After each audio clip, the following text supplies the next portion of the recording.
మాజీ ప్రధాని మన్మోహన్ కు ఘన నివాళులర్పించారు వికారాబాద్ జిల్లా కళాకారుడు సున్నపు అశోక్. దౌలతాబాద్ మండల పరిధిలోని యాంకీ గ్రామానికి చెందిన అశోక్ తన కళా నైపుణ్యంతో మన్మోహన్ సింగ్ చిత్రాన్ని గీసి అంజలి ఘటించారు. మన్మోహన్ దేశానికి నిజమైన వాస్తుశిల్పుల్లో ఒకరని కొనియాడారు.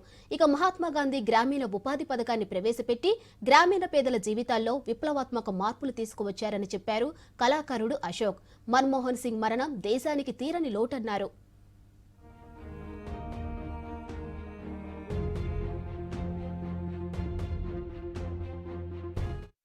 మాజీ ప్రధాని, ఆర్థిక నిపుణులు, దేశ ఆర్థిక వ్యవస్థను ప్రపంచ దేశాలతో పోటీ పడే విధంగా తన ఆర్థిక సంస్కరణల రూపకర్త డాక్టర్ మన్మోహన్ సింగ్ గారి యొక్క మృతి ఘటన సందర్భంగా ఆయన స్మృతిలో నేను కార్టూన్ చిత్రాన్ని చిత్రీకరించి నా చిత్రలేఖనం ద్వారా అతడికి ఘన నివాళి అర్పించడం జరిగింది.